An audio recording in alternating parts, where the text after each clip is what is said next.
Well, hi there, and welcome to Time to Talk Traumatic Brain Injury, the podcast for survivors for the entire brain injury community.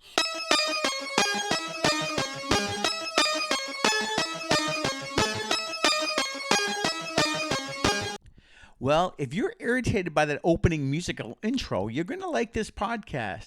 You see, patients with acquired brain injury frequently report experiencing sensory stimuli as abnormally overwhelming. See, sensory hypersensitivity. Although this can negatively impact other functions, these symptoms are poorly understood. Today, you're going to want to get some earplugs if you are dealing with misophonia. You'll learn all about it on this episode of Time to Talk Traumatic Brain Injury.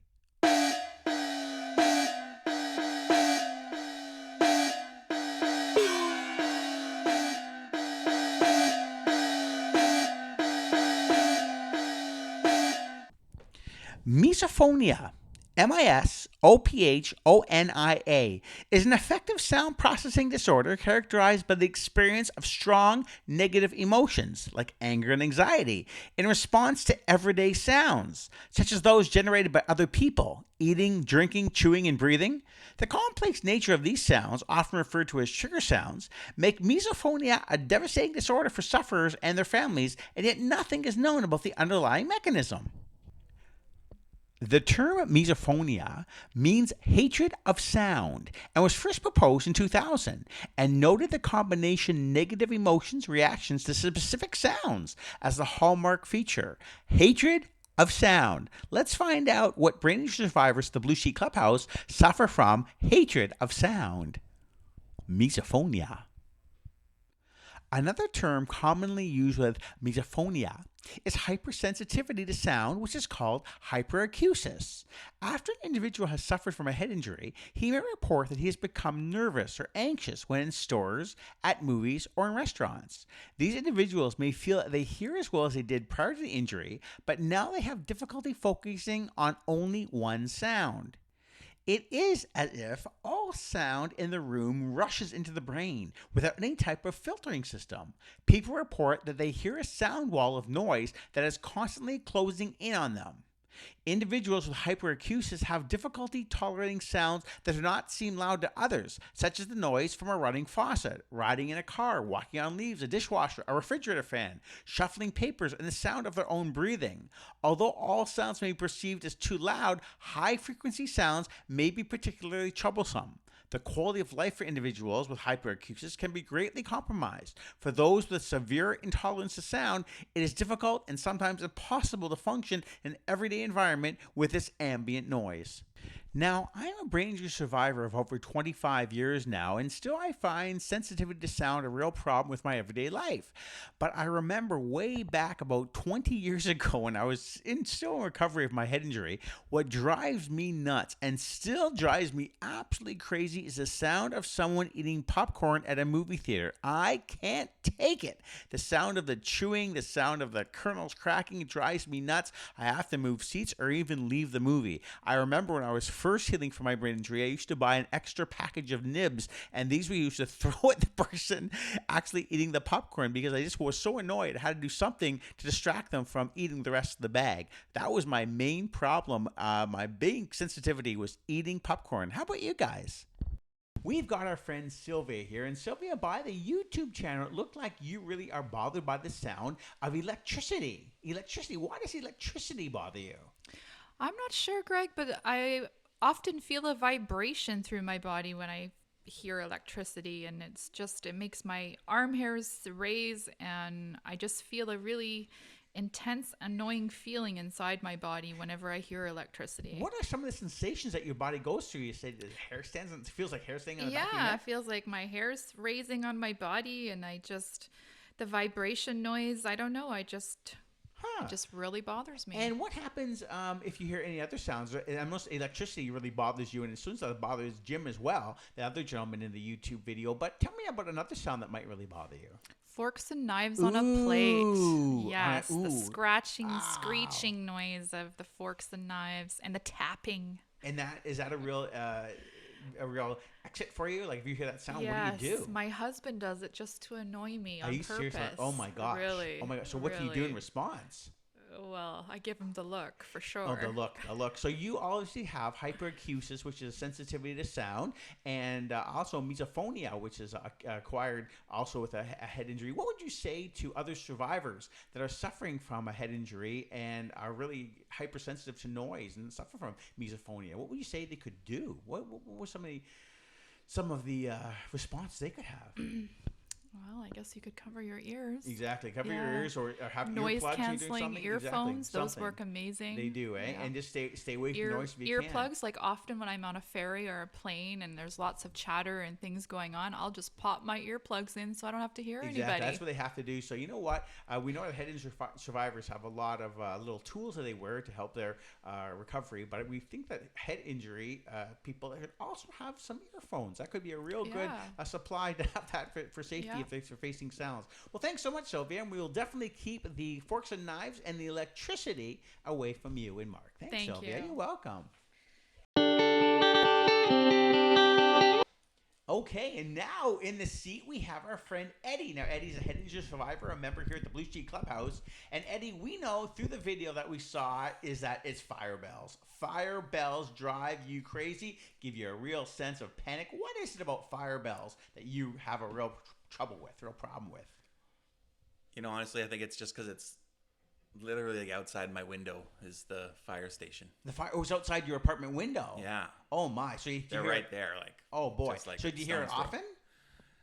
Only as often as fires happen, which is probably very rarely. So what is your response when the fire bells come? I hide under my pillow.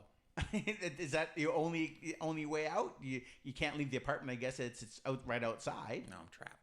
Oh, how do you feel? Do you have a panic feeling to yourself? I'm okay. I can get through it. It's and what do you say to other head injury survivors that suffer from hypersensitivity or misophonia and the sound? Any tips for these guys?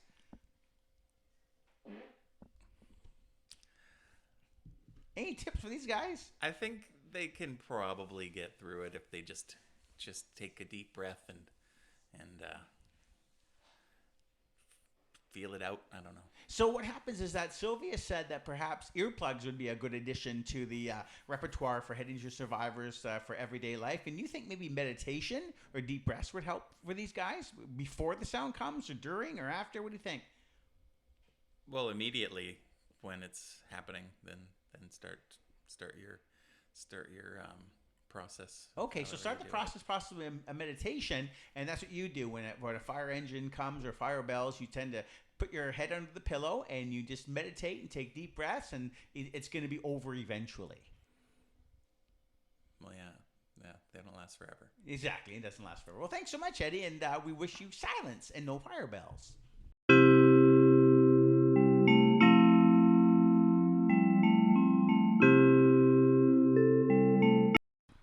Okay, we've got our friend Jim here talking about what bothers him, what sound. And Jim, what sound is bothering you? What really drives you up the wall? What affects me? Yeah. In a big way, rather than I don't hate. I try not to hate anything. Of course. Okay.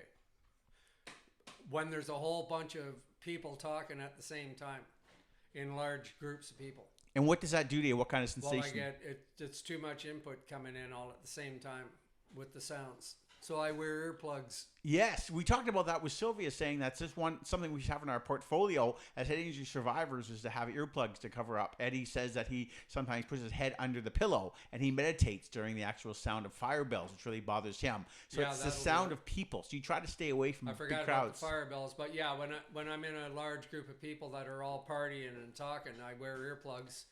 So I can focus on the person that's in front of me that I'm talking to. And it's like an overload, isn't it? Sensitivity over. That's for me too. The big group of people that I just can't take it. I get really irritated. And also tell my story about the popcorn at the movies. But I think a group of people all talking is really, really bad. So will you put your earplugs on? And if it gets really bad, you'll just have to leave the environment, or what do you do?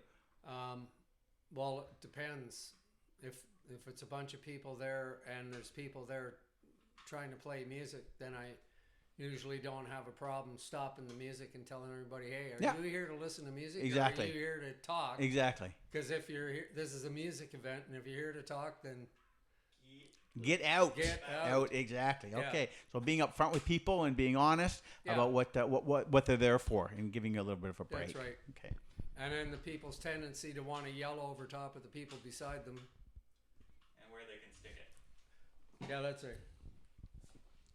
Thanks, Jim. I appreciate your honesty.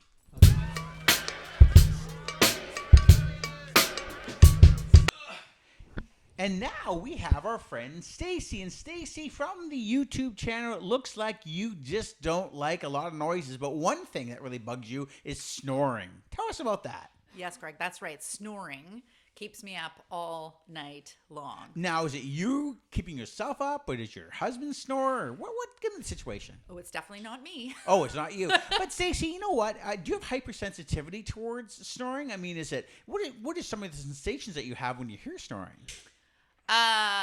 Instant anger. Yes, exactly. Instant anger. Exactly. Yeah. What do you do exactly? We talked to some other head injury survivors, and we talked about having earplugs in our repertoire to protect our ears. Talking about meditation to kind of relax and take deep breaths. What do you do? Well, I have thought about smothering my husband with a pillow, but nice. I do know that that's the wrong thing to do. Well, so I do rely on earplugs, and I give him a good elbow to the side every now and then. Nice. Now, what would you suggest to other head injury survivors? What could they do? I mean, these guys, they don't like the sound of fire bells. They don't like the sound of large crowds. What do you suggest they could do to help them out if they have these earplugs in the repertoire and their survival kit? What else could we do? Well, I think the earplugs are pretty great. You can get all sorts of ones now that are like customized to your ear and a lot more comfortable than they used to be. Yes. But I also, I have like my earphones. I can just listen to music. So when I'm walking through a crowd or something and I don't have to listen to everybody talking, I listen to my music. I do that sometimes as well to try to fall asleep. So I can listen to a podcast or some music. Something to get you away from the actual noise. Yeah. Well, Stacey, thank you very much for your time today, and we hope that your aid and your help will help the other head injury survivors get around the sound that's bothering them. Either it's going to be crowd noises or fire bells or whatever it is, there are ways around it, and we wish you very well, all of you, to get around the sound. Talk to you again. Bye-bye.